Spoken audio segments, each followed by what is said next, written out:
네, 안녕하십니까. 더불어민주당 과학기술정보방송통신위원회 간사 김현입니다.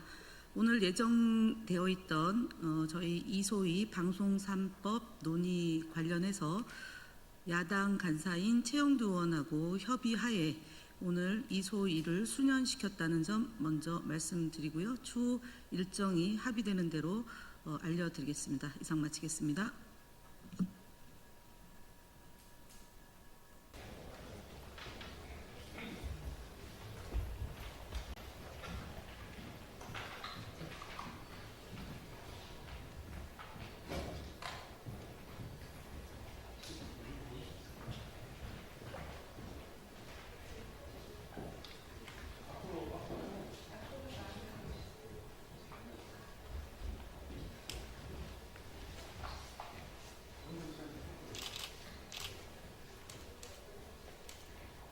네, 안녕하십니까. 국회 교육위원회 소속 조국혁신당 강경수 의원입니다. 오늘 저는 사교육 걱정 없는 세상과 함께 2025년 5월 7일부터 30일까지 서울 지역과 경기의 사교육 과열 지구인 고양, 안양, 성남, 용인, 화성 이렇게 5개 지역을 대상으로 유아 대상 반일제 이상 영어 학원이 실태를 전수조사한 결과를 발표하고자 이 자리에 섰습니다. 오늘 함께해 주신 분들을 소개해 올리겠습니다. 사교육 걱정 없는 세상 신소영, 나성훈 공동대표님 모셨습니다. 구본창 정책대안연구소장님, 백병환 정책팀장님 모셨습니다. 전은옥 선임연구원님, 김유진 연구원님 모셨습니다. 최근 유아 사교육비는 약 3.2조 원에 달하며 과거 대비 너무나 크게 증가했습니다. 유아 대상 영어 학원비는 월 평균 154만 5천 원이라고 하는데요. 이렇게 지출되는 것으로 조사 결과가 나타났습니다. 특히 영어 학원 중심의 조기 교육과 선행학습 논란이 확대되고 있습니다.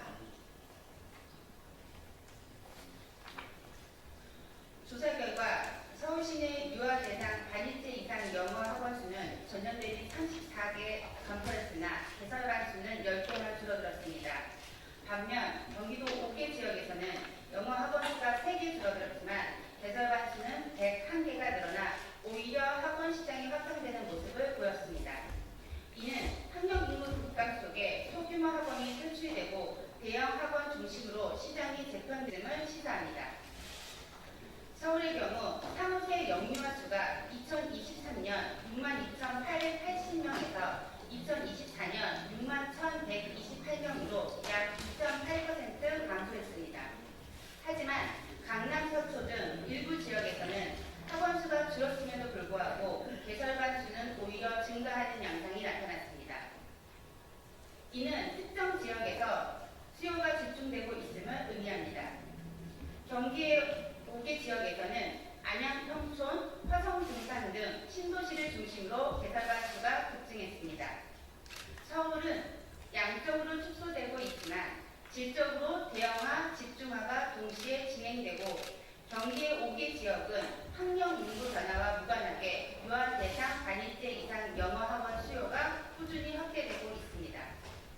특히 어린이집과 유치원의 회원 수는 유아 대상 반일제 이상 영어 학원 회원수보다 서울에서는 7배 이상, 경기의 일부 지역에서는 50배 이상으로 매우 높게 나타났습니다.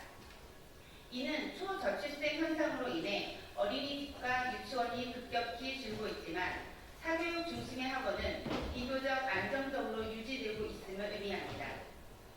이처럼 보육과 교육의 필수제로 여겼던 준공교육기관인 어린이집과 유치원이 더 이상 그렇게 인식되지 않고 있는 흐름을 만들고 있습니다.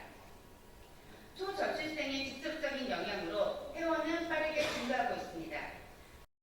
시기입니다.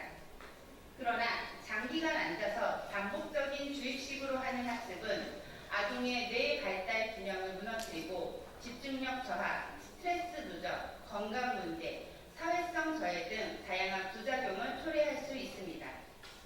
또한 사교육 경쟁은 부모 불안을 증폭시키고 교육의 기회 격차를 심화시킵니다. 유아 대상 반입제 이상 영어 학원의 월 평균 학원비 역시 서울은 2023년 131만 원에서 2024년 136만 원으로 3.5% 인상되었습니다. 경기의 5개 지역은 111만 원에서 123만 원으로 10.1% 인상되었습니다. 수도권 학부모의 경제적 부담이 가중되고 있음을 확인할 수 있는 지점입니다. 실제로 연간 1,500만 원에 가까운 사교육비가 지출되고 있습니다. 이번 조사 결과는 4세 고시, 7세 고시 현상으로 대변되는 조기 사교육 열풍이 실제로 수도권 유아 대상 반일제 이상 영어 학원 중심으로 폭증하고 있음을 보여줍니다. 출산 기피와 초저출생 상황에도 유아 대상 반일제 영어 학원 시장은 대형화와 학원비 급등이 두드러지고 있습니다. 일정 수준 이상의 경제력을 가진 계층의 조기 사교육 투자가 강화되고 교육 격차와 불평등을 심화시키는 요인으로 작용할 수 있습니다. 과도한 사교육 부담은 교육과 경제 악순환으로 이어질 수 있습니다. 학령이고 교육감 속에 어린이집과 유치원이 폐원될 때 유아 대상 반일제 영어 학원 시장은 대형화되고 있습니다. 사교육 불안의 출발지가 된 유아 대상 영어 학원의 확산세에 대해 새로 들어선 이재명 정부는 절대 방임해서는 안 될 것입니다. 또한 유아 대상 반일제 영어 학원은 어린이집과 유치원 폐원이 속출하고 있는 가운데 원생 이탈을 가중시켜 유아 단계부터 공교육 체계를 무너뜨리는 상황이 예상됩니다. 학부모 불안을 키우고 또 교육 기회의 격차를 심화시키는 기폭제가 될 것입니다. 따라서 날로 심화되고 있는 조기 유아 사교육 시장의 과열을 완화하고 교육 불평등을 해소하기 위한 이재명 정부의 교육부와 또 국가교육위원회는 정책적 관심과 실효성 있는 대책을 마련하길 바랍니다. 이제 우리는 다음과 같이 강력히 촉구합니다. 첫째, 교육당국은 유아 영어학원 등 조기 사교육 시장의 과열과 불평등 심화에 대한 실효성 있는 대책을 즉각 마련해야 합니다. 둘째, 과도한 교습 시간과 학원비 인상에 대한 제도적 규제와 감독을 강화해야 합니다. 셋째, 모든 아이들이 격차 없이 건강하게 성장할 수 있도록 공교육 체계와 교육 인프라를 강화해야 합니다. 다시 한번 교육당국은 유아 대상 영어 학원을 중심으로 한 조기 사교육 확산세의 심각성을 엄중하게 인식하시기를 촉구합니다. 어느 가정에서 태어났든 모든 아이들이 격차 없이 양질의 교육을 받을 수 있도록 국가 차원의 책임 있는 대책을 마련해야 합니다. 지금 우리 아이들은 고유한 발달 시기에 있는 건강한 교육권을 박탈당하고 있습니다. 위협받고 있습니다. 이를 수호하기 위해 교육당국은 필요한 특단의 입법, 행정적 조치를 강구해 가야 할 것입니다. 어느 가정에서 태어나든 모든 아이들이 격차 없이 양질의 교육을 받을 수 있도록 국가 차원의 책임 있는 정책과 특단의 입법, 행정적 조치가 시급히 이루어질 것을 다시 한번 촉구합니다. 고맙습니다.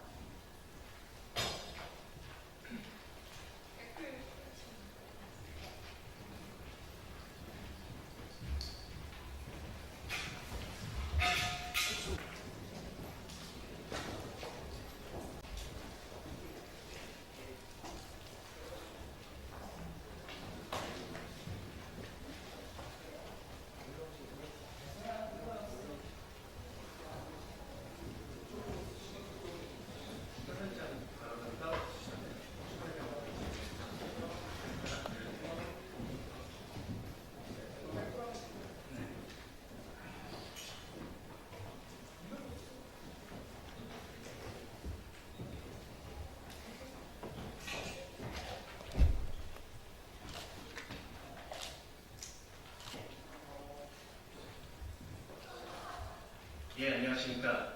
데이터자산기본법 제1호 법안 발의 기자회견을 시작하도록 하겠습니다. 시작하기에 앞서 우선 참석자를 소개하도록 하겠습니다. 우선 더불어민주당 민병덕 국회의원님 참석하셨습니다. 예, 그리고 데이터자산기본법 위기위원이자 민주당 선대위 데이터자산위원회 위원이신 분들을 소개시켜드리도록 하겠습니다.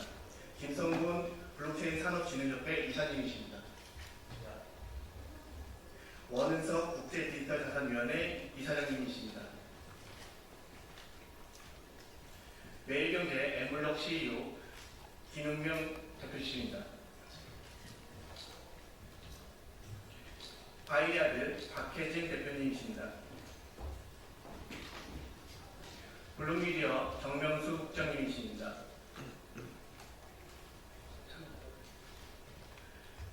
비인크리토 한국 일본 대표 김예연 대표님이십니다.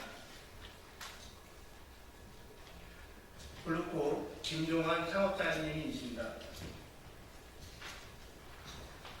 한양대학교 강영구 교수님이십니다. IT센크레더 양소희 팀장님이십니다. 그리고 디지털 소비자연구원 윤민석 박사입니다. 예, 민병석 국회의원님의 말씀을 드리기에 앞서 기자회견의 취지를 설명드리도록 하겠습니다. 가상자산 시장 육성을 위한 규제 필요성이 지속적으로 제기되던 와중에 민병석 의원님께서 방향만큼 속도도 중요하다고 하셔서 디지털 자산 기본법은 4월에 초안을 만든 후 세 차례 업권, 교수, 변호사, 기자님 등을 포함한 전문가 등의 리뷰를 거쳐 최종안을 완성했습니다. 대선 기간에는 선대위 디지털자산위원회에서 활발한 논의를 거치면서 함께 다듬어서 완성했습니다. 민동경 의원님께서 많은 의견을 들어주시고 현장과 일선에 계신 각계의 의견을 반영하여 법안을 발의해 주셔서 대단히 감사하다는 말씀을 전해드립니다. 예, 민병석 국회의원님의 말씀을 듣도록 하겠습니다.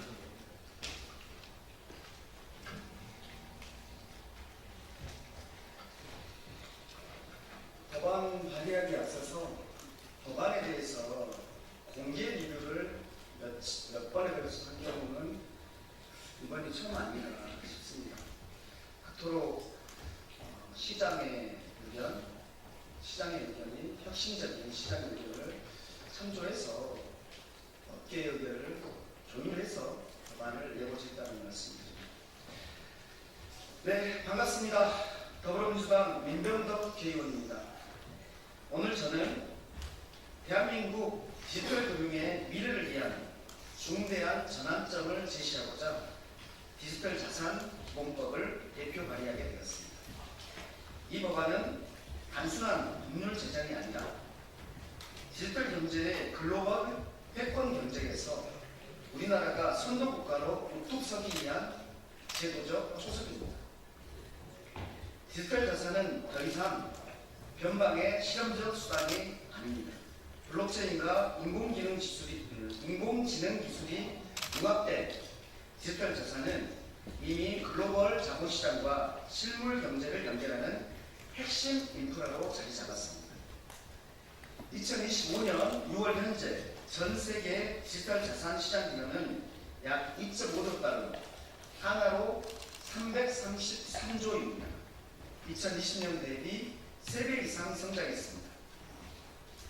미국과 EU, 일본 등 주요국은 디지털 자산의 발행, 유통, 거래에 이르기까지 인허가 체제를 포함한 전방위 규제를 도입해서 제도화를 선도하고 있습니다. 그러나 우리나라 현행 가상자산 이용자보호법은 자산 보호와 불공정 거래 방지에 초점을 맞춘 1단계 법률에 불과합니다. 발행, 공시, 거래 지원 등 디지털 자산 생태계 전반을 포괄할 수 있는 체계적이고 종합적인 법제는 아직 부재한 상태입니다. 이에 저는 디지털 자산 기본법을 통해 다음과 같은 제도적 틀을 마련하고자 합니다. 첫째, 디지털 자산 및 디지털 자산업에 대한 명확한 법적 정의와 적용 범위를 설정하였습니다. 법의 불확실성은 산업 성장의 최대 장애물입니다. 사업하다가 감옥 가는 것 아닌가라는 우려 속에서는 그 사업이 성장할 수 없습니다. 이 법은 분류 체계부터 시작해서 법적 예측 가능성을 제공합니다. 둘째, 대통령 직속의 디지털자산위원회를 신설해서 국가 차원의 전략적 육성과 정책 조율을 담당하게 했습니다. 정책의 일관성과 전문성을 확보하는 동시에 민간이 위원회 3분의 2 이상을 점유하게 해서 유연성과 실효성을 높이게 하였습니다. 셋째, 금융위원회를 중심으로 인가, 등록, 신고제를 도입해 시장 진입 장벽을 명확히 하고 영업행위 원칙과 내부 통제 기준을 명문화하여 산업의 투명성과 건전성을 높이고자 하였습니다. 넷째, 특히 스테이블 코인 같은 자산 연동형 디지털 자산에 대해 사전 인가제를 도입하고 자기 자본 요건 5억 원 이상, 준비금 보유, 도산 절연 조치 등 투자자 보호 장치를 마련하겠습니다. 다섯째, 디지털 자산업 협회를 자율 주재기구로 설립해서 거래 지원, 상장을 거래 지원으로 표현합니다. 거래 지원 적격성 심사, 시장 감시, 불공정 거래 감리 등의 기능을 통해서 산업 자율성과 건전한 생태계를 병행해 발전할 수 있도록 설계했습니다. 여섯째, 시장 질서를 위협하는 미공개 정보 이용, 시세 조정, 부정 거래 행위 등 불공정 거래는 강력히 금지하고 필요한 경우 과징금 및 벌칙 부과로 엄정한 집행을 가능토록 했습니다. 이 법안은 디지털 자산에 대한 규제를 넘어서 우리 경제의 새로운 성장 동력을 확보하고 금융 주권을 지키기 위한 기반입니다. 특히 원화 기반의 디지털 자산 생태계를 조성하고 디지털 금융 기술과 민간 혁신 역량을 적극적으로 연결함으로써 대한민국이 글로벌 디지털 경제의 중심에 설 수 있도록 하였습니다. 국민과 투자자를 보호하고 혁신이 꼽힐 수 있는 제도 환경을 만들기 위해 최선을 다하겠습니다. 가드레일 내에서 마음껏 창의적인 사업을 할 수 있도록 만들겠습니다. 디지털 자산 기본법에 국민 여러분의 많은 관심과 지지를 부탁드립니다. 디지털 자산 시장은 속도가 중요한 시기입니다. 글로벌 G2를 목표로 최선을 다하겠습니다. 2025년 6월 10일 더불어민주당 민병덕 국회의원입니다. 감사합니다.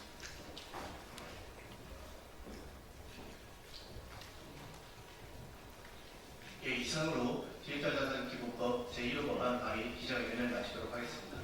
예, 추가적으로 질의가 있으신 분은 차후에 질의해 주시기 바랍니다. 안녕하세요. 서울경제 조혜리 기자입니다. 법안 잘 봤습니다. 궁금한 점이 저희가 업계에서는 실제 연계자산 RWA고요. NFT도 법안에서 들어가야 한다고 했는데 안 나와 있어서 혹시 RWA나 NFT 관련해서는 어떤 의견을 갖고 계신지, 이 법안에서 제외된 이유가 있는지 궁금합니다. RWA 같은 경우는 사실상 자산을 신탁하고 그에 기반해서 발행되는 사실상 STO에 가까운 상황입니다. 그렇기 때문에 사실상 그 증권법에서 증권 관련된 규제에서 적용되는 것이 맞다고 생각을 합니다. 그리고 NFT 같은 경우는 어떻게 보면 NFT라는 것은 하나의 그 고유적인 소장을 위한 목적으로 활용되는 부분이 많기 때문에 소장이나 아니면 그 신분의 증명이라든지 그런 부분의 증명을 위해서 활용되는 측면이 있기 때문에 디지털 자산에 포함되는 것은 적절하지 않다고 생각을 했습니다. 지진으로 해서 백구를 하실까요? 백구를 하시죠. 예, 이상으로 마치도록 하겠습니다.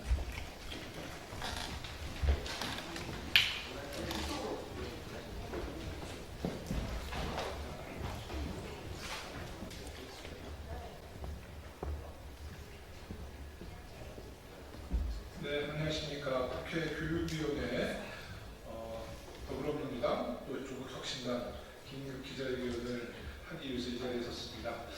매우 분노하는 마음으로도 답답한 마음으로 정말 국민들의 눈에를 볼 때 많은 국민들이 함께 공분할 일이 있어서 기자회견을 자청하게 됐는데요. 내일 우리 국회 교육위원회 리박스쿨 관련된 긴급 휴관 질문에 이주 장관이 불출석 사유서를 보내왔습니다. 정말 국민들의 많은 공분을 사고 있고 이 리박스쿨 특히 극우 세력이 대한민국 초등학교 늘본 학교까지 침투해서 아이들의 사상을 극우화시켰던 그런 시도에 대해서 많은 국민들이 그 실체를 밝혀라 이렇게 요구하고 있는 상황에서 국회에서는 이조 장관을 출석시켜서 그 진상을 좀 파악하려 했는데 가장 이 사건의 핵심 인물인 현 교육부 장관 이조 장관이 결국은 불출석 사유서를 제출했습니다. 오늘 기자회견을 하면서도 제가 페이스북에 글을 올렸습니다만은 내일 국회 교육위원회 긴급 현안 질의에 이조 장관이 꼭 출석해 주실 거라고 다시 한번 저는 믿겠습니다. 이조 장관이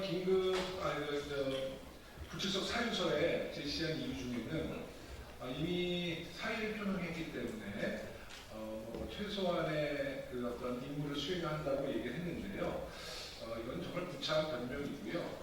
현 교육부 장관이라는 것을 명심하시고 또 지난 윤석열 정권의 마지막 교육부 장관으로서 일본 학교를 주도적으로 추진했던 분이 하실 말씀은 아닙니다. 정말 국민들을 조금이라도 의식하신다면 내일 반드시 나와서 그 실체에 대해서 국민께 소상히 밝혀주시고 혹시 문제가 있는 점이 있다면 국민 앞에 고개 숙이고 사죄하는 것이 마땅한 이조 장관의 마지막에 처신이라고 생각합니다. 그러면 이제 기자회견을 시작하도록 하겠습니다. 오늘 기자회견은 더불어민주당의 교육위원회 간사이시죠. 문정복 간사님, 또 김문숙 위원님, 또 조국혁신당의 강경숙 위원님 함께 기자회견을 낭독해 주시겠습니다. 네, 리버스쿨 현안 질의회는 이조 장관의 책임 방기를 강력히 규탄한다. 오늘 6월 11일 열리는 국회 교육위원회 전체 회의에서는 리버스쿨 사태의 경위와 재발 방지를 묻기 위한 긴급 현안 질의가 예정돼 있다. 그러나 이조 부총리 겸 교육부 장관은 국무총리 직무대행 수행과 사의표명 이후 최소한의 직무만 이행을 이유로 출석을 거부하겠다고 통보해왔다. 국민의 세금으로 임명된 국무위원이 국회가 요구한 설명 책임을 회피하는 것은 헌법이 보장한 국회의 감시 견제 기능에 대한 정면 도전이며 국민의 알 권리를 거부한 행위이다. 불출석 사유서에서 밝힌 이조 장관의 변명은 사실관계와 맞지 않다. 6월 4일 제출한 사표는 대통령이 반려했으므로 그는 여전히 현직 교육부 장관 신분이다. 현직 장관이자 국무총리 직무대행이 국회 출석을 피하겠다는 것은 공적 의무에 대한 명백한 기피일 뿐이다. 무엇보다 리버스쿨 사태는 그가 장관으로 재임하는 동안 발생 확대된 사안이다.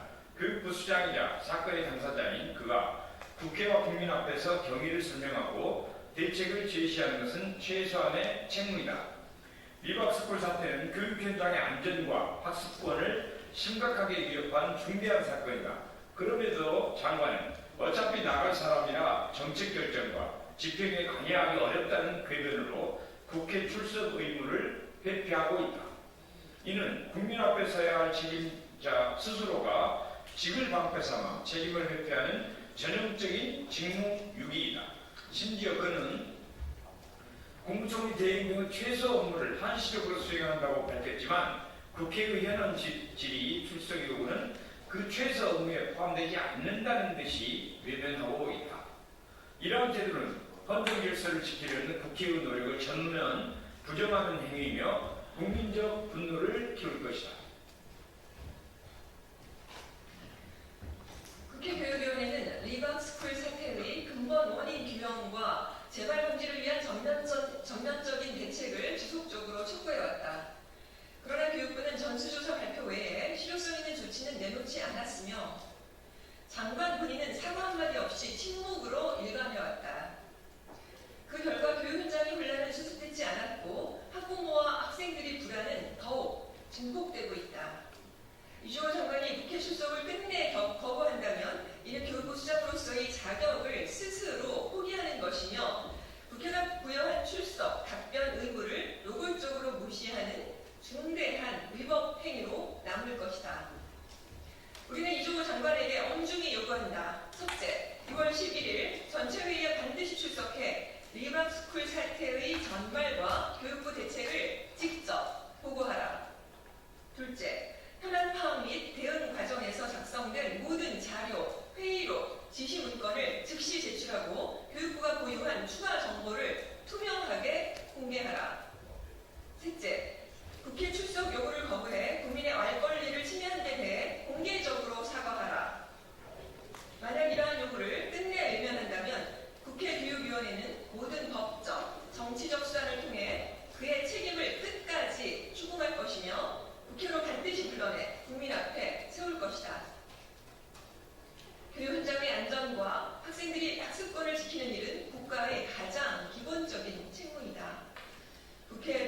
더불어민주당, 조국혁신당, 교육위원회 소속 위원들은 국민과 함께 올바른 책임 행정을 회복할 수 있도록 끝까지 힘쓸 것이다.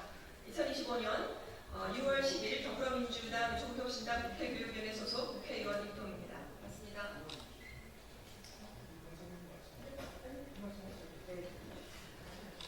어렵게 내일 편안질의에 국민의힘 의원들이 함께하기로 했습니다. 이제 이 문제가 단순히 늘봄학교의 극우 성향을 가진 강사들을 투입하는 문제를 넘어서 실제로 대선에서 댓글 공작까지 했다라는 엄청난 사실에 대해서 국민의힘 의원들도 나름대로 이렇게 좀 설명할 자리가 필요했다라고 저는 판단을 하고 저희 간사간 협의회에서 적극적으로 요청을 했습니다. 와서 하고 싶은 얘기 해라. 어차피 묻고 갈 수 없는 얘기 아니겠느냐 이렇게 얘기를 했고요. 잘 협의가 돼서 내일 같이 현안질의에 참여하기로 했습니다. 현안질의 이후에 저희 위원장님과 저희 의원들은 이 문제를 어떻게 정리할 것인지에 대해서 좀 더 깊은 숙고를 하고 향후 대책을 마련하도록 하겠습니다. 감사합니다.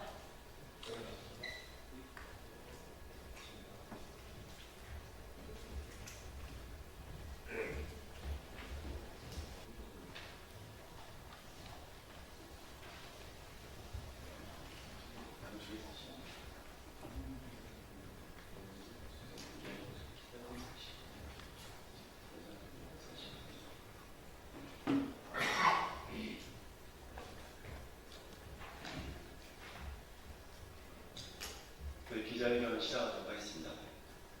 사회민주당 대표 국회의원 한창민입니다. 21대 대통령 취임 기념 국민통합 내란 정식 특별서명 복권 요청 기자회견을 시작하겠습니다. 오늘 기자회견은 국민통합 내란 정식 특별서명 요청 시민 모임에서 함께해 주셨습니다.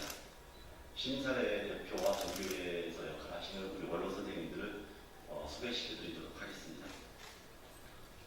먼저 강옥천 민해총 사무총장이 참석하셨습니다. 송경동 한국작가회의 사무총장이 참석하셨습니다.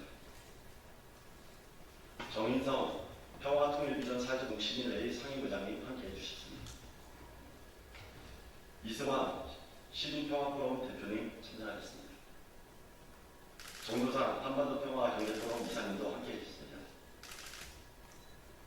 오늘 기자회견 순서에 대해서 말씀을 드리겠습니다.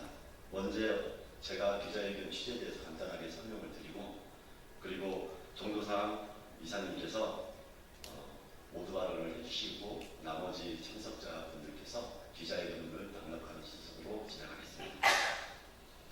오늘 기자회견 취지에 대해서 짧게 말씀드리겠습니다. 오늘은 60항쟁 38주년입니다. 다시 민주주의가 필요한 절실한 시기이기도 합니다. 이재명 정부는 출범과 함께 내란 종식, 인생 안정, 국민 통합을 시급한 과제로 내걸었습니다. 내란 종식은 국회에서 3대 특검법의 통과로 첫 발을 내디뎠습니다. 인생 안정은 취임 전날 비상경제 점검 TF 가동으로 발빠른 대응에 착수했습니다. 지난 3년 동안 무너지고 파괴된 민주주의와 민생이 빠르게 정상화되고 있는 것입니다. 이제는 윤석열 정권의 폭정과 내란을 겪으며 상처있고 갈라진 국민의 마음을 하나로 모으는 국민 통합에 나서야 합니다. 그리고 국민 통합의 첫 조치로 대통령 임명식이 예정된 재헌절 즈음한 국민 통합 특별 대사면 복권을 이재명 대통령께 간곡히 요청드립니다. 특별 사면의 기조는 지난 정부에서 고통받는 국민의 삶에 대한 위로여야 합니다. 가장 우선적으로 생계형 민생사업에 대한 특별 사면을 요청드립니다. 이들이 생업전선에서 건강한 삶을 회복하도록 도와주시기 부탁드립니다. 새로운 정부에서 새 출발하도록 국가에서 보듬어 주십시오. 아울러 윤석열 내란 정권의 무도한 폭정에 저항하라 억울하게 처벌된 피해자들에 대한 명예를 회복시켜 주시기 바랍니다. 검찰의 표적 수사와 기소권 남용으로 피해를 입은 우리 분들과 노동탄압의 표적이 돼 처벌받은 노동자들을 사면 복권하여 우리 사회에 정의가 살아있음을 확인시켜 주시기 바랍니다. 오늘 저와 시민사회 대표 원로 선생님들이 요청드린 첫 특별사면이 가장 낮은 곳의 삶을 일으키는 회복, 그리고 함께 어우러지는 공동체를 위한 통합의 시작이 되길 진심으로 바랍니다. 감사합니다. 이어서 국민통합 메란정식 특별사면 요청 시민모임을 대표해서 정도상 이사님께서 발언해 주시겠습니다. 안녕하십니까. 한국평화경제포럼 이사 정도상입니다. 이번 시민모임이 추구하는 바는 대통령 임명식에 즉응하여 민생, 경제 회복 그리고 내란 종식에 크게 기여하자는 목적에서 서명운동을 시작하게 되었습니다. 사면권은 대통령님의 고유 권한이지만 이 사면권을 행사하기에 앞서 국민의 뜻을 함께 모으는 일이 우선되었으면 좋겠다 싶어서 우리 각 시민사회단체의 대표님들이 모여서 이런 시민 모임을 만들게 되었고 오늘부터 기자회견 이후부터 곧장 전국적인 서명운동에 들어가게 될 것입니다. 이 서명운동의 결과를 가지고 나중에 대통령님께 전달하여서 비교적 이른 시일에 사면복권이 결정되고 대통령 7월 17일 대통령 취임식에 임명식에 사면복권이 발표되고 적어도 8.15까지는 실행되기를 바라는 마음에서 서명운동을 시작하게 되었습니다. 언론인 여러분들의 많은 관심 부탁드립니다. 감사합니다. 네, 이어서 정인성 상임의장님과 강옥천, 송경동, 이대종 한국작가의 사무총장님이 기자회견을 낭독하도록 하겠습니다.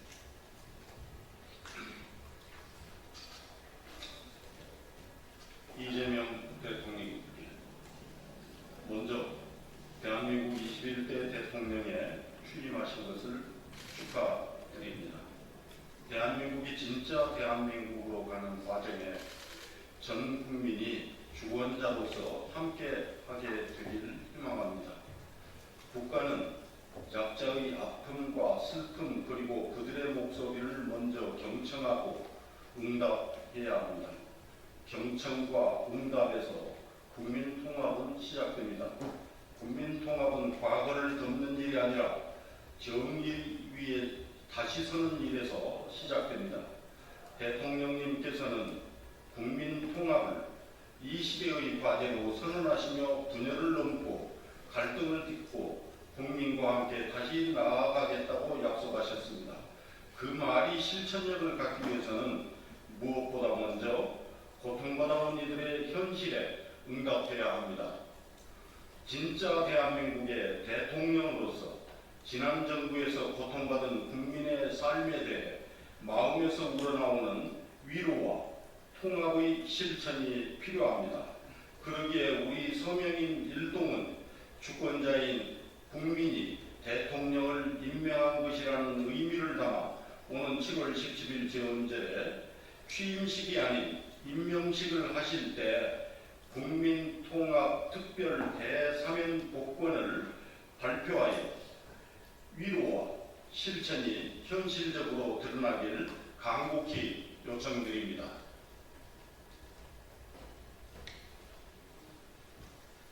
첫째, 생계형 범죄자에 대한 특별 사면을 요청드립니다. 대통령님, 가난으로 인해 부득이하게 사법 처리를 당한 생계형 민생사범을 도와주십시오. 불우수용자, 생계형 운전자, 민생사범들에게 진짜 대한민국과 함께할 기회를 주어야 합니다. 사회적 약자와 민생 관련 범죄자들이 사면, 감형, 복권 등의 다양한 방식으로 특별 사면을 받는다면 국민 통합은 물론이고 진짜 대한민국에서 새로운 삶을 살아갈 기회를 얻게 될 것입니다. 특별 사면에 포함되는 숫자 또한 100만 명 이상이 될 것입니다. 국가는 그 절박함에 응답해야 합니다. 빈곤을 처벌하는 대신 연대와 회복의 관점에서 접근해야 합니다. 대통령의 사명권은 바로 그런 연대의 도구가 될 수 있습니다. 둘째, 검찰 독재와 내란 세력에게 사법 피해를 당한 희생자에 대한 사면 복권을 요청드립니다. 이번 대선은 내란 종식, 내란 응징의 선거였습니다. 무도한 검찰 정권이 파괴한 헌법 질서와 내란을 극복하고 진짜 대한민국을 위한 국민주권, 민주주의를 되살리는 국민의 위대한 선택이었습니다. 검찰은 검찰 독재를 실행하기 위해 오래전부터 준비를 해왔습니다. 그 준비 과정에서 수많은 이들이 검찰권의 자의적 행사로 인해 억울한 처벌을 받았고 사회에서 배제되었으며 일부는 감옥에 갇혔습니다. 이들은 단지 개인적 범법자가 아니라 친밀하게 기획되고 가혹하게 자행된 검찰 중심의 국가폭력의 희생자들입니다.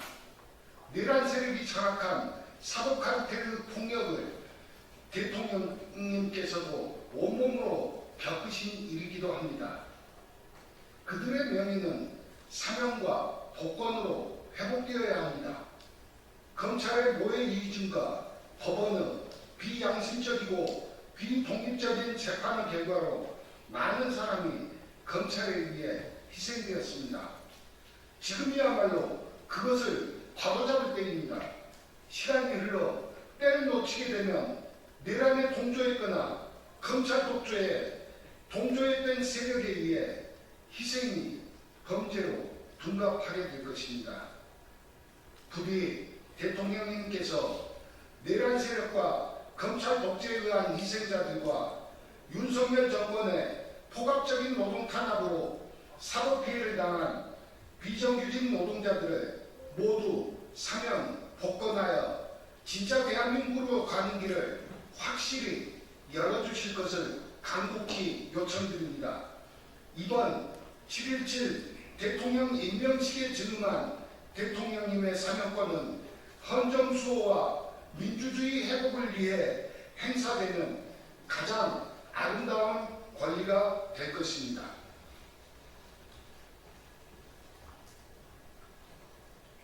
서명운동을 시작하며 진정한 국민통합은 말로 이루어지지 않습니다. 가장 낮은 곳에 손을 내밀고 민주주의가 무너졌던 자리에 다시 헌법과 법률로 국가폭력의 상처를 치유하는 것에서 시작됩니다. 대한민국의 21대 대통령으로 취임하시면서 대통령 고유의 사명권을 국민통합과 내란 완전 종식을 위한 민주주의 회복이라는 헌법적 가치 실현의 수단을 행사해 주실 것을 국민적 명언과 함께 간곡히 요청드립니다. 이번 7.17 대통령 임명식에 증응한 특별사면은 그 첫 실천이 될 수 있으며 대통령의 정치적 결단이 국민의 신뢰를 회복하고 새로운 시대를 열어가는 기립불이 되기를 간절히 바라며 국민 여러분의 서명과 함께 간곡히 요청드립니다. 우리는 국민주권 정부의 성공을 위해 모든 힘을 다하겠습니다. 감사합니다. 2025년 6월 10일 21대 대통령 취임 기념 국민통합 내란 종식 특별사면 복권 요청 시민모임 활동.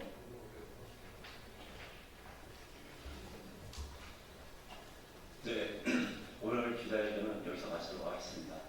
오늘 이 시민모임에는 각계 종교계, 그다음에 시민사회의 어른분들이 많이 함께해 주셨는데 오늘 일정상 대표자분만이 이 자리에 참석했다는 것을 말씀을 드리겠습니다. 기자회견 관련해서 질문이 있으신 분은 기자회견 앞에서 다시 말씀드리도록 하겠습니다. 이상 특별사면 관련 기자회견을 마치도록 하겠습니다. 고맙습니다.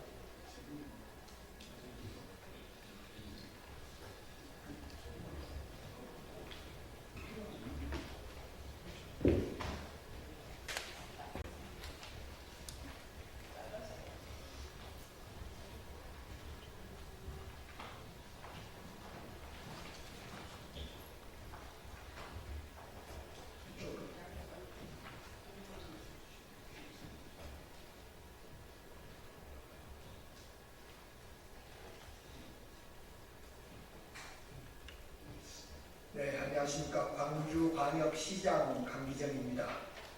준비된 성명서를 읽도록 하겠습니다.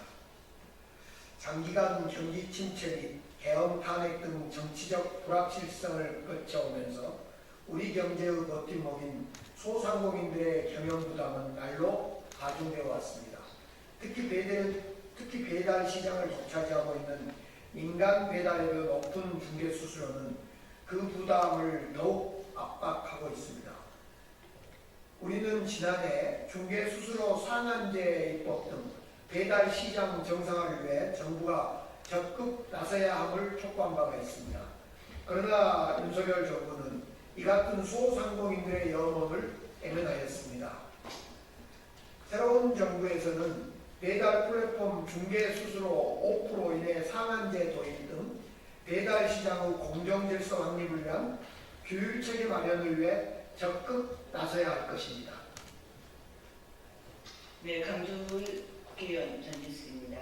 이를 위해 배달 플랫폼사와 상생한 도출을 위해 최대한 많은 대화를 이어나가야 하며 결론이 나지 않으면 상한의 범위를 정하는 법제화 등 모든 가능성을 열어놓고 논의를 이어나가야 합니다. 그동안에는 2% 이하 낮은 중개 수수료로 운영되는 공공 배달앱이 유일한 대안입니다. 공공 배달앱은 단순 배달 플랫폼이 아닙니다.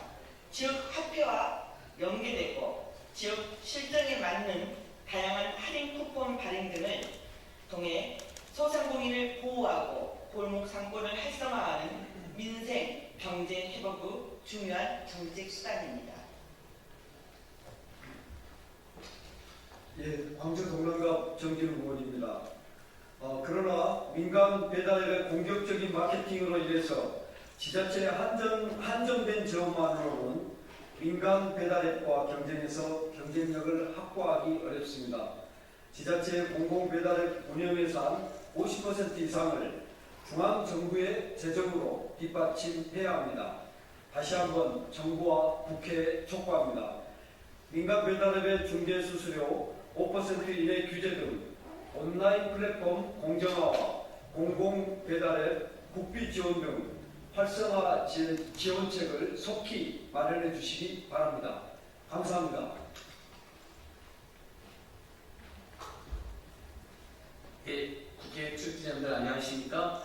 오늘 강기정 광주광역시장님 그리고 정진우 의원님, 전진숙 의원님 함께 이렇게 아주 귀중한 기자회견을 진행하셔서 민생 소외 시민단체 일꾼 중에 한 명으로서 저도 강력하게 지지와 연대 말씀드리러 왔습니다.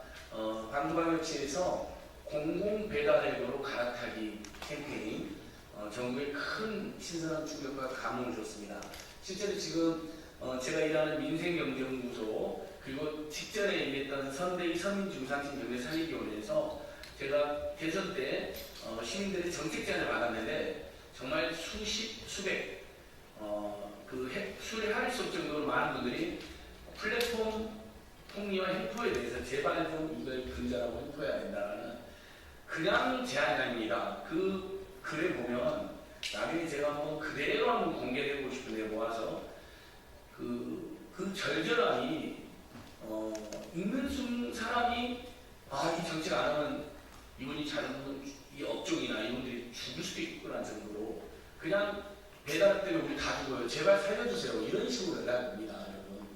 그래서 오늘 강기정 시장님과 우리 두 국회 말씀하신 것처럼 이제 배달의 수수료 상한제가 필요할 때 됐습니다. 시장에 맡겨야 된다는 분들이 계시죠. 당연히 그런 제가 그런 주장도 늘 감안해야 됩니다.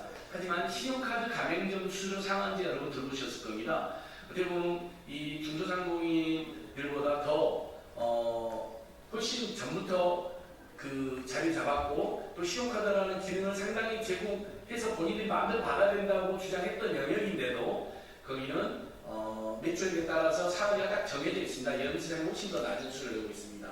등록금 인상률 상한제도 들어오셨을 것입니다. 역시 대학들이 마음대로 등록금을 측정할 수 있어야 된다는 발언이 있었지만 물가 인상 요구가 1.5배는 못 올리게 되어 있습니다. 그러니까 어느 나라나 시장에만 모든 걸 맡겨놓지 않습니다. 시장의 발전을 위해서도 상승을 위해서도 적절한 제한이나 그 사회적 기준을 도입하는데요. 지금야말로 공공배달앱을 키우고 그래서 공공배달 주기를 정부가 예산을 지원하고 그다음에 전체적으로는 배달앱 수정 상한제 도입해서 우리 중소제합자들의 숨통을 반드시 틔워줘야 된다. 거기다 이제 민생복지금이나 지역화폐까지 되고 된다면 내수가 확 살아나는 기회가 될 것입니다. 이 캠페인을 적극적으로 진행해 주신 우리 강림 시장님 그리고 광주경제 일자리 재단의 김현선 대표님 오늘 직접 맨 오른쪽 오셨는데 다시 한번 감사드리고요. 저희가 광주광역시 절전한 호소에 뒤이어서 중소상공인단체들, 민상단체들도 반드시 상한제가 도입될 수 있도록 이재명 정부의 공약이기 때문에 빨리 실현될 수 있도록 압박해서 아주 철저하게 노력을 하겠습니다. 여러분 감사합니다. 혹시 기자님들도 우리 시장님이랑 또 의원님들 질의응답 시간이 옆에 있으니까요. 관심 있으신 분들은 함께 해주시면 고맙겠습니다.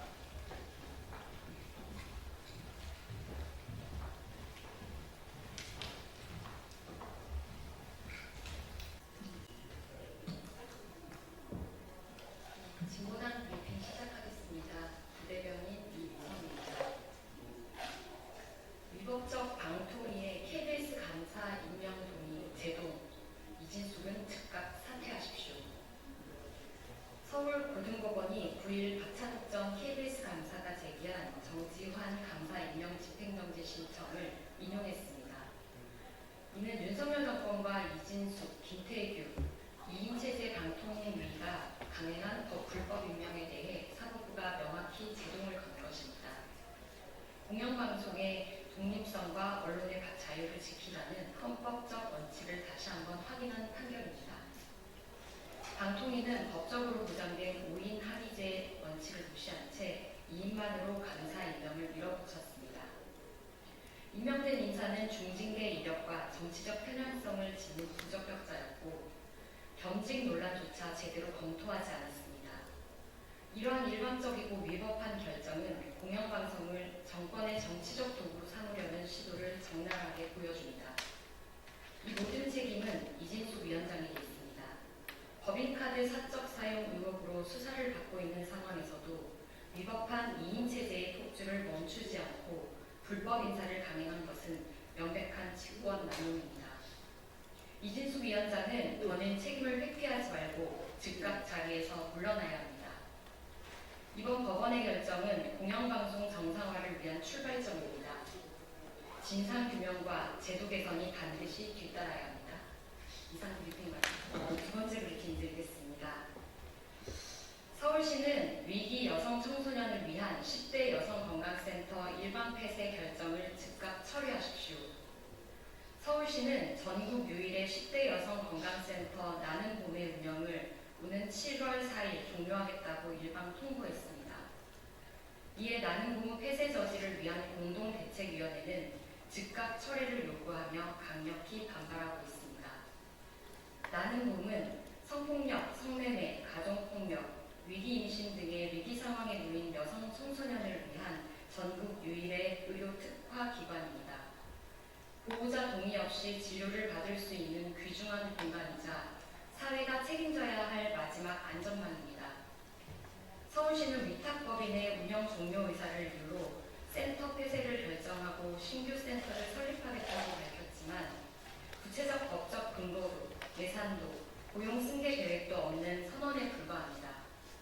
그 결과 청소년들은 심각한 지원 공백에 내몰리고 숙련된 종사자들은 예고 없이 해고되는 상황입니다. 이는 행정 편의주의에 따른 복지 획책이자 가장 취약한 이들에 대한 책임 방기입니다. 이 책임은 분명히 오세훈 시장에게 있습니다. 나는 봄 폐쇄는 공공복지의 후퇴이며 과거 서울시 사회서비스원 폐지와 같은 퇴행적 정책의 반복입니다. 서울시는 지금이라도 나는 봄 폐쇄 결정을 철회하고 청소년 건강권과 복지권 보호를 위한 센터 지속 운영과 고용 승계를 보장해야 합니다. 복지는 구호가 아닌 지금 실현해야 할 공공의 책임입니다. 서울시가 이 결정을 강행한다면 그 모든 책임은 오세훈 시장과 서울시에 돌아갈 것입니다. 이상 브리핑 마치겠습니다. 고맙습니다.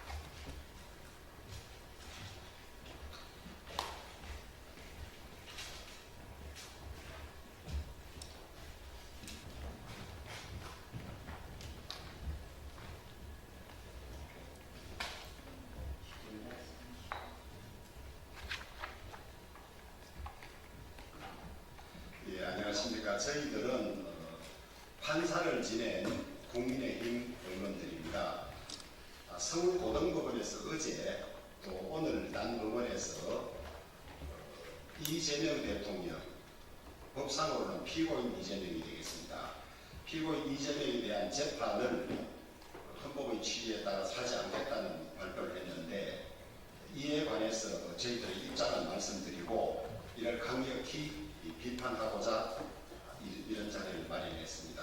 우리 장동혁 의원님께서 준비해온 저희들의 입장을 낭독하도록 하겠습니다.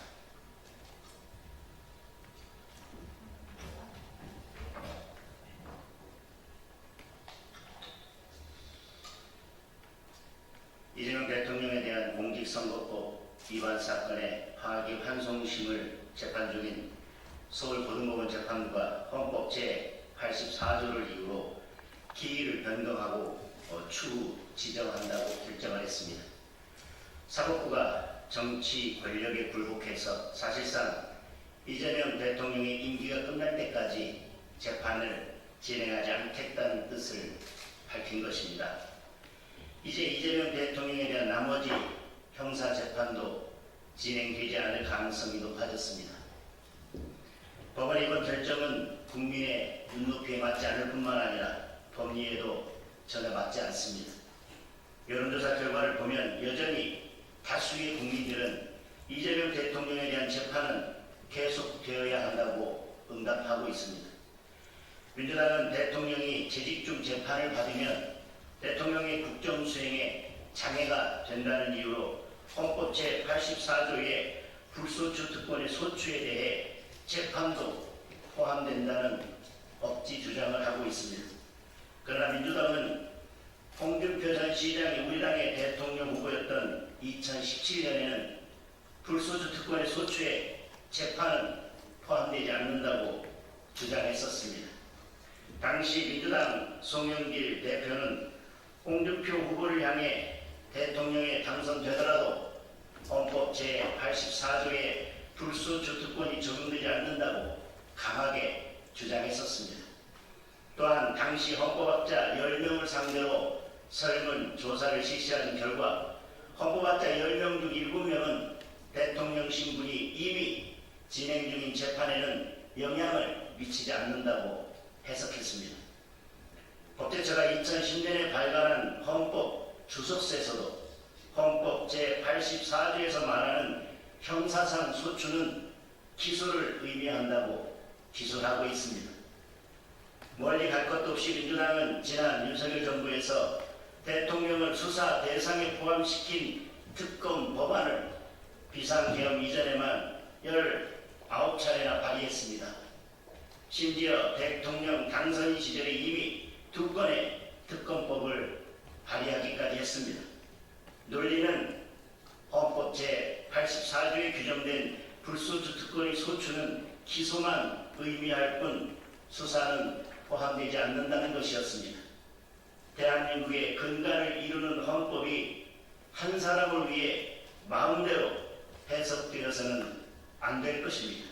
특히 최고 권력자인 대통령의 형사처벌을 막기 위해 대통령 한 사람에게 특권을 주는 방향으로 해석돼서는 더더욱 안 될 것입니다. 따라서 법원이 헌법을 자의적으로 해석해서 이재명 대통령에 대한 재판을 임기 후로 미루겠다고 나선 것은 매우 유감스럽고 결코 용납될 수 없는 일입니다. 같은 논리로 헌법을 개정하지 않고 헌법 제84조를 입맛대로 해석해서 이재명 대통령에 대한 모든 형사재판을 중지시키겠다는 형사소송법 개정안도 명백히 위헌입니다. 사법부의 이번 결정은 독립이라는 심장을 꺼내어 권력에 넘겨주고 스스로 죽음을 선택한 것이나 다름없습니다. 사법부의 사망은 곧 민주주의의 사망입니다. 사법부의 이러한 현실에 대하여 오랜 기간 법원에 몸담았던 저희로서는 큰 우려를 표하지 않을 수 없습니다. 이제라도 법원은 이재명 대통령에 대한 공직선거법 위반 사건의 재판을 다시 진행해야 합니다. 그리고 나머지 형사재판도 중단 없이 진행되어야 합니다. 국민이 이재명 대통령을 선택한 것은 당당하게 재판을 받고 본인이 강조해온 것처럼 국민 앞에 떳떳하게 무죄를 증명하라는 명령인 것입니다. 이재명 대통령도 민주당도 그리고 사법부도 국민의 명령을 따르기 바랍니다. 2025년 6월 10일 국민의힘 법관 출신위원 주호영, 김기현, 나경원, 조배숙, 장동현 이상입니다.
그동안 수십 년 이상 큰 희생을 치르고 이렇게 했던 대한민국의 사법부 독립, 삼권 분립이 이재명 대통령 한 사람 때문에 철저히 유린되고 찢어지게 된 상황이라고 저는 그렇게 보고 있습니다. 검찰, 법원의 수사만 재판권을 철저히 유린하고 혼자 빠져나가는 그런 상황인데, 헌법 84조와 관련해서는 말씀이 있었습니다만 소추는 기소만을 의미하고 진행 중인 재판이 진행된다는 것이 민주당의 입장이기도 했고, 또 헌법학자 10명 중에 7명 이상이 그렇게 해석을 해왔습니다. 그런데 이번에는 이재명 대통령이 이재명 피고인이 대통령이 되자 그것은 재판까지도 포함한다고 억지를 부리고 있고, 그것을 법원에 강요하고 있고, 대법관을 30명으로 늘린다, 그 다음에 여러 가지 입법을 통한 압박을 가하면서 법원의 항고를 요구했습니다. 사법부 독립은 외부에서 훼손하지 않아야 하는 것이기도 하지만은 스스로 독립을 지켜낼 의지가 없으면 지켜지지 않는 것입니다. 사법부 독립을 앞장서서 지켜야 할 고등법원의 판사들이 민주당의 권력의 압박 앞에 스스로 먼저 돌아놓은 꼴이 됐습니다. 대한민국 사법사와 재판사에서 가장 치욕적인 사건으로 두고 기록될 것으로 그렇게 생각합니다. 저는 평소에 옛날에 내려오던 비리법권천이란 말에 마음이 들지 않았습니다. 잘못된 것은 이치를 이길 수 없고, 이치는 법을 이길 수 없고, 법은 권세를 이길 수 없고, 권세는 하늘의 도를 이길 수 없다고 했습니다. 민주사회에서는 비리권법천이 되어야 한다고 저는 주장해 왔습니다. 이번에 다시 왕조 시대로 돌아가서 권력은 재판에서도 자유롭고 이재명 대통령은 모든 것이 무죄인 그런 상황을 국민 여러분들이 지금 보고 계시는 것입니다. 이제 남은 것은 하늘이 어떻게 심판할지밖에 안 남아있는 그런 상황이 되었습니다. 천막은 폐회나 소위 불루라 하늘의 거물은 성글기는 하지만 놓치는 법이 없다고 했습니다. 하늘의 심판까지 지켜보는 그런 상황이 되었습니다. 하늘의 죄를 짓지 마라. 빌 곳이 없다. 그런 말이 있습니다. 민주당과 이재명 대통령에게 간곡히 충고합니다. 덕죄 어천이면 무소도야라. 하늘의 죄를 얻으면 빌 곳이 없다는 말이 있습니다. 본인의 안위를 위해서 대한민국의 사법부를 철저히 유린하고 법을 왜곡하고 하는 이런 일들 제발 중단해 주시기 바랍니다. 이런다고 이것이 완전히 해결되어 넘어가는 것은 아니고 언젠가는 몇 배 더 가혹하게 대가를 받아야 할지도 모른다는 점을 엄중히 경고합니다.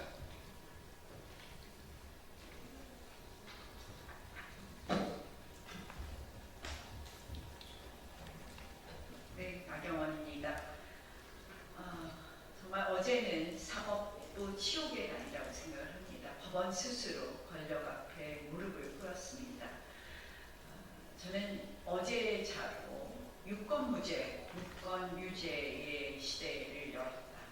한마디로 이재명 대표와 친한, 이제 이재명 대통령뿐만 아니라 이재명 대통령과 친한 권력자와 친한 사람들은 무죄로 무권 유죄의 시대가 열렸다. 이렇게 생각합니다.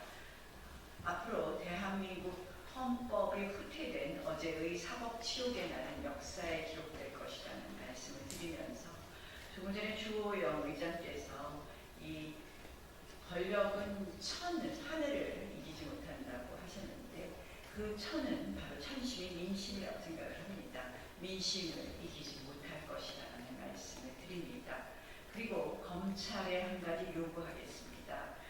검찰은 이런 부당한 재판 연기에 대해서 즉시 기일 지정 신청을 해줄 것을 촉구합니다. 결국 기일 지정 신청에 관한 판단을 다시 함으로써 이 법원이 바로 잡혀질 것을 또 한편으로 기대하기도 합니다. 헌법 84조에 대해서는 이미 제가 말씀드렸으니 더 말씀 안 드리겠습니다만 헌법 제67조 제3항의 68조 제3항의 이 대통령 선거 재선거의 규정만을 보더라도 당선인의 경우와 그리고 이 대통령의 경우에 권위와 신분상실이라는 두 가지 표현을 썼지만 거기에 열거되는 규정을 보면 역시 재판, 판결이 중단되지 않음을 미루어 해석할 수 있습니다. 그래서 이런 점에 기초 보아서도 헌법 84조로 보나 68조로 보나 이 재판이 중단된다고 해석할 수 없음은 당연하다는 말씀을 거듭드립니다. 검찰은 다시 한번 검찰에게 촉구하겠습니다. 기일 지정 신청해 줄 것을 촉구하고 저희는 이러한 사법부의 후퇴에도 불구하고 또 재판정지법이라는 말도 안 되는 위헌 법률을 만든다면 여기와 관련된 헌법적 절차를 검토하여 진행할 것을 말씀드립니다.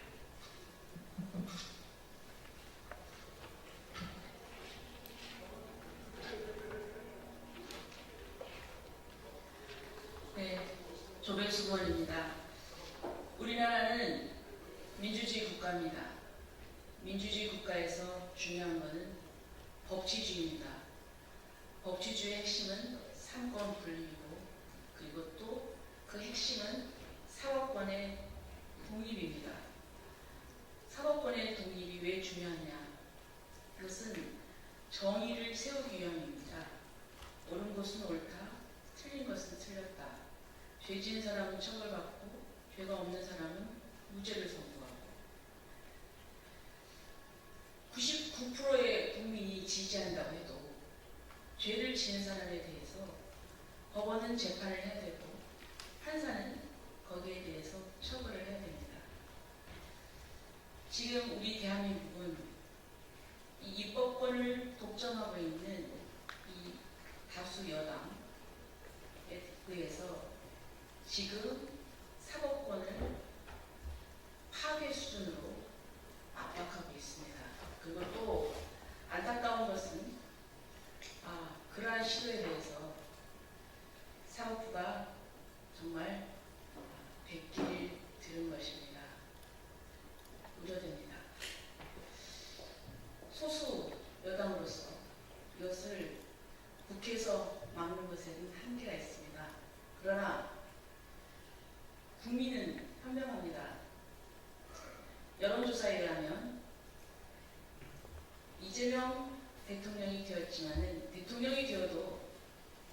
재판은 계속 진행되어야 된다.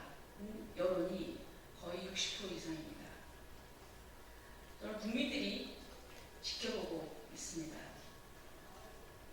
사법부는 이 국민의 여론을 생각해서 지금 이렇게 다수당이 독점하고 있는 이 국회 이 횡포에 힘없이 무너질 것이 아니라 다시 반성하고 자성하기 바랍니다. 그리고 또 국회와 또 지금 여당 행정부는 자신들의 행동이 이 상권 분리, 사법부의 독립을 파괴하는 것을 알고 역사의 준엄한 심판이 기다리고 있음을 알고 반성하고 집 앞에서 공항까지 몇 명이 가든 우아하게 차량 대절은 검색창에 역사가 심판할 것입니다. 이상입니다.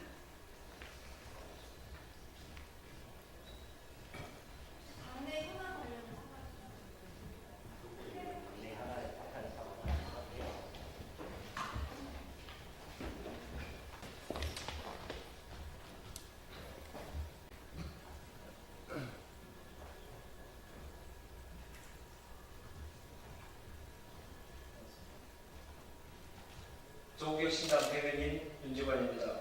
오늘 있었던 3대 특검 국무회의 통과와 대통령 제거와 관련된 논평을 하도록 하겠습니다.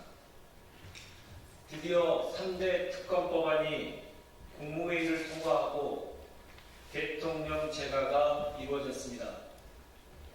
독재자에 맞서 국민이 승리한 위대한 역사로 기록될 쾌거입니다. 60기념일에 항쟁 정신을 계승하는 3대 특검이 닻을 올리게 되어 더욱 뜻깊습니다. 특히 윤석열이 임명한 국무위원이 3대 특검 법안의 정당성을 인정한 것이기에 국민의힘도 특검 트집 잡기를 중단하고 특검 수사에 최대한 협조해야 할 것입니다. 3대 특검법은 독재자 윤석열에 의해 번번이 좌절된 정의와 법치 파괴의 상징이었습니다. 그러나 국민주권 정부의 탄생으로 국민이 이 나라의 주인임을 상징하는 법이 되어 대한민국의 민주주의를 굳건히 하는 디딤돌이 될 것입니다. 3대 특검법이 감격스러운 오늘에 이르게 된 것은 모두 위대한 국민 덕분입니다. 조국혁신당은 국민에 대한 한없는 존경의 마음을 담아 유능함과 투철한 소명의식을 겸비한 특검 후보 추천에 최선을 다할 것입니다. 끝으로 조국혁신당은 한 가지 분명한 다짐을 합니다. 오늘 국무회의에 참석해 3대 특검 법안을 통과시킨 국무위원은 윤석열 독재정부에서 3대 특검 법안을 비롯해 수많은 민생 법안을 거부권에 의해 좌초될 때 부역했던 분들입니다. 양심도, 국민에 대한 예의도, 민주주의에 대한 철학도 없는 국무위원이 벌인 헌정 파괴, 내란 부역의 죄상이 낱낱이 밝혀지도록 끝까지 최선을 다할 것입니다. 2025년 6월 10일 조국혁신당 대변인 윤재관. 고맙습니다.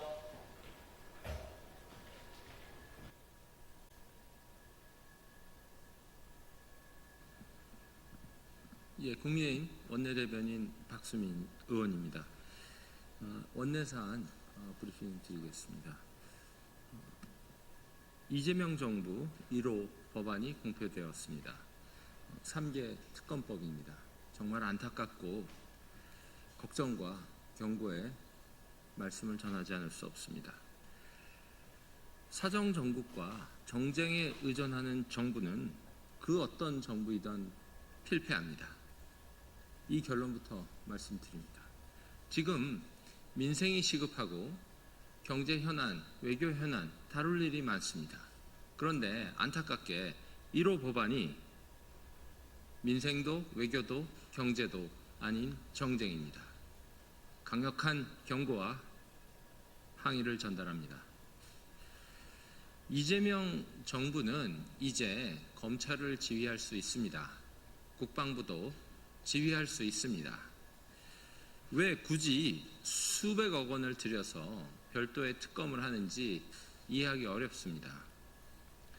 특검에 동원된 인력과 예산은 실로 방대합니다.